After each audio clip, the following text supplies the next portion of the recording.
The sun rose slowly over Rome, casting golden light on a structure that had witnessed more screams than any battlefield in history, the Colosseum. To the outside world, it was a marvel. A symbol of power. A masterpiece of ancient engineering. But to those who had stood inside it, it was something else. It was a place where hope came to die. The crowd began to gather, their voices echoing through the stone corridors like thunder.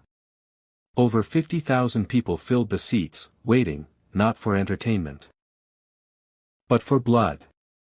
And beneath them, in the dark tunnels below the arena, stood a boy. His name was Marcus. He wasn't a warrior. He wasn't trained. He wasn't ready. He was only 16. Marcus had been taken from his village just weeks ago. One moment, he was helping his father in the fields, and the next, he was chained, sold, and thrown into a world he didn't understand. Now, he stood in silence, listening. Above him, the crowd roared. Fight! Fight! Fight! His hands trembled. His breath was shallow. Around him, other men prepared themselves, some sharpening blades, others whispering prayers they knew would go unanswered. A man beside him leaned closer. First time, he asked quietly. Marcus nodded. The man sighed. Then listen carefully. The moment that gate opens, you're already dead. The only question is, how long will it take? Before Marcus could respond, a loud horn blasted through the tunnels. The gates were about to open.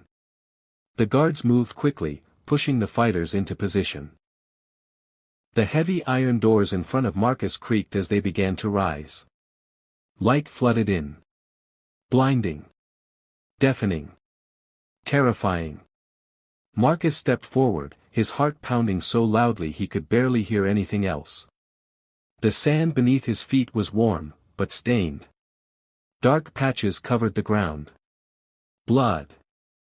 The crowd erupted into cheers as he entered the arena. To them, he wasn't a human. He was a show. Across the arena stood his opponent, a massive gladiator, covered in scars, holding a sword that looked too heavy for any normal man to lift. Marcus froze. This wasn't a fight. It was an execution. The gladiator began walking toward him, slowly, confidently, like a predator who had done this 100 times before. Marcus gripped his weapon, his hands shaking uncontrollably. Move! Someone shouted from the crowd. Fight back! But his body wouldn't listen. The gladiator charged.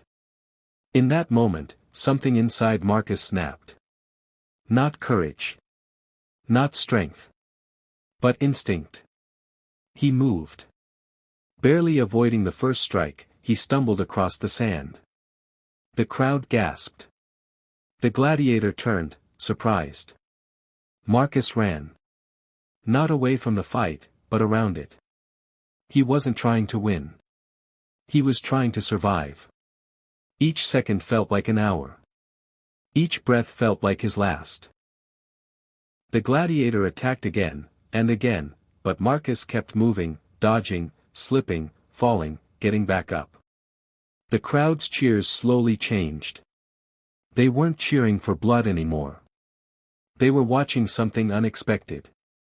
A boy, refusing to die. Minutes passed.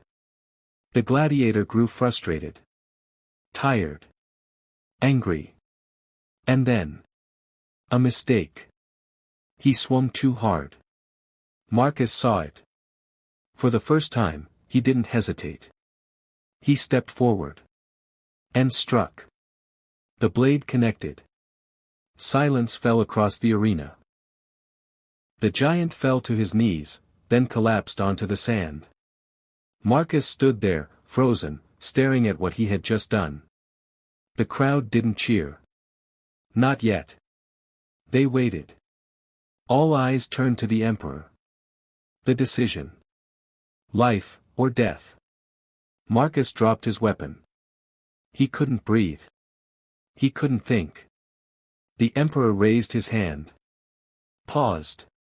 And then. Thumbs up. The crowd exploded. Marcus had survived.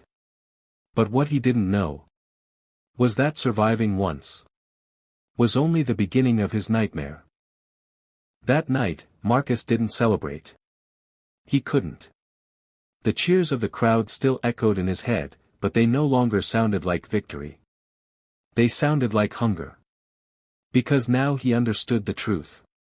The Colosseum didn't care if you lived. It only cared if you were entertaining. Back in the underground chambers, Marcus sat alone, staring at his hands. They were still shaking. Still stained. A shadow approached.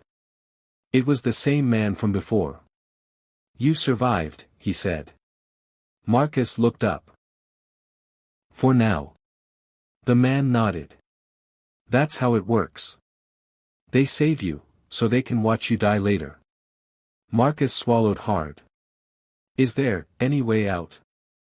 The man hesitated. Then leaned closer.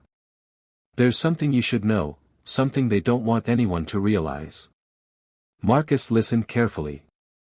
"This place isn't just about fighting," the man whispered. "It's about control." "Control?" Marcus asked. "They bring people here, not just to entertain, but to remind everyone watching." "What happens when you're powerless?" Marcus felt a chill run through his body. "Every scream, every drop of blood, it's a message," the man continued. "Fear keeps the empire strong." For the first time, Marcus wasn't just afraid. He was angry. Days passed. Fights continued. And Marcus kept surviving. Not because he was the strongest.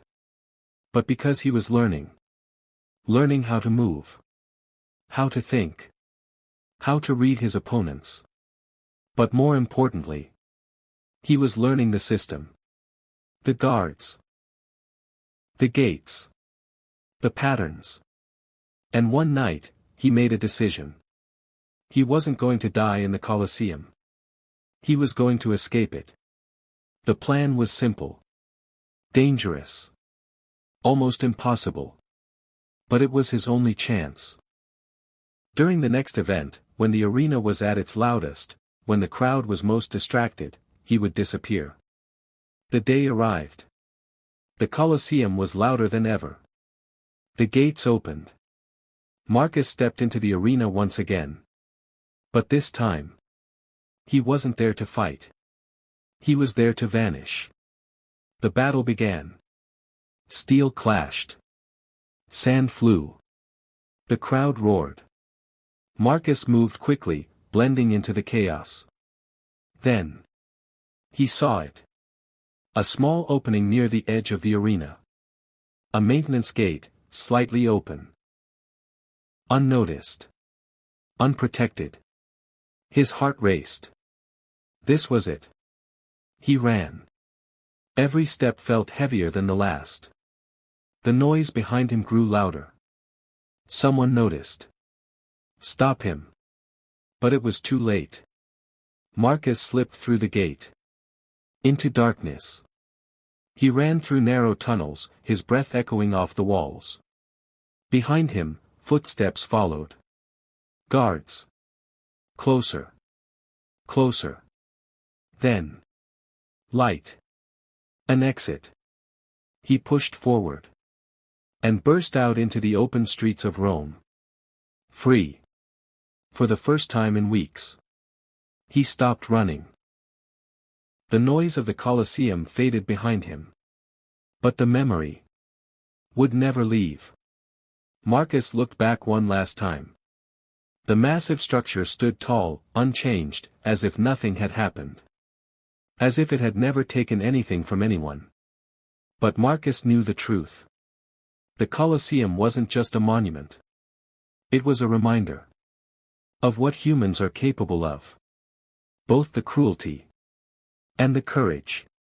And as you finish this story, ask yourself, how many voices were silenced inside those walls?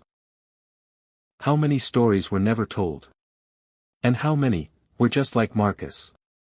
Fire. If this story gave you chills, don't forget to subscribe to the channel for more powerful, untold stories from history. Because some stories deserve to be remembered.